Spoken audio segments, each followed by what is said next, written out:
Salut à tous, aujourd'hui on va voir les changements d'épaule. Comment les faire et pourquoi les faire. Alors pourquoi les faire, c'est évident. Quand vous naviguez dans un espace confiné, vous devez effacer votre silhouette au maximum. Dans le cas d'une ouverture d'angle, une base du CQB, vous devez laisser dépasser seulement et uniquement un canon et un œil. Donc si l'angle est à gauche, vous devez vous placer en droitier. S'il est à droite, vous devez vous placer en gaucher. Le changement d'épaule se fera donc potentiellement à chaque angle. Comment faire? Alors comme d'habitude, s'il existe une manipulation tactique, il existe aussi son équivalent d'urgence. Dans le cas présent, le changement d'épaule d'urgence, appelé aussi semi-transition, se fait simplement comme ça. C'est tout, vous changez seulement et uniquement l'épaule, vous ne changez pas les mains, pas le temps.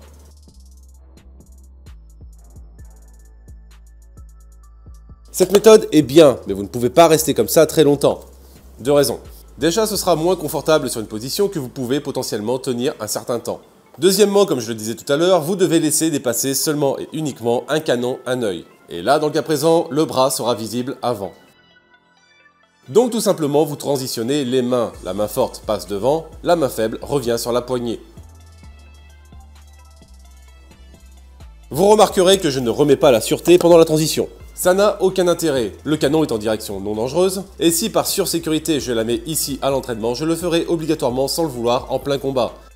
Avec ce que ça implique de remettre involontairement la sûreté pendant un accrochage. On revient sur le problème du drill de la boîte de conserve.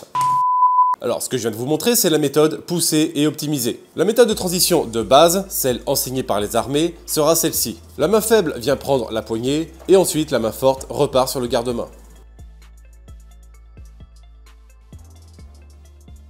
Cette méthode a des défauts, par contre sur certaines armes, comme les fusils à pompe, elle sera plus adaptée.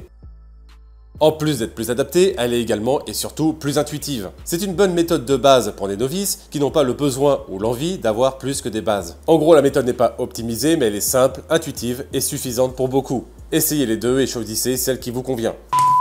Point important, alors là je vais vous dire l'inverse de ce que vous avez l'habitude d'entendre. Je ne vous conseille absolument pas de vous entraîner en gaucher et en droitier sur les manipulations de vos armes. Si vous êtes droitier, votre équipement est prévu pour un droitier. Vous aurez toujours drillé en droitier. Alors les fois où vous tirez en gaucher parce que la situation l'oblige, sachez qu'une semi-transition crosse à la hanche ne prend qu'un quart de seconde.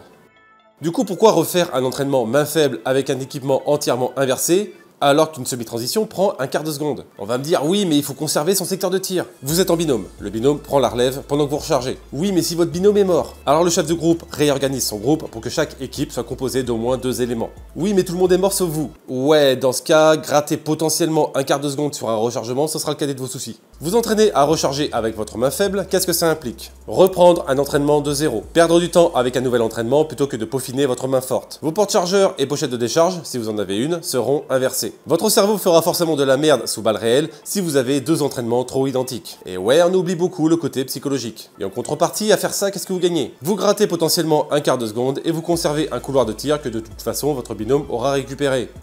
Super, mais pas convaincant. Encore une fois, la semi-transition, celle-ci en l'occurrence avec la crosse sur la hanche, prend un quart de seconde.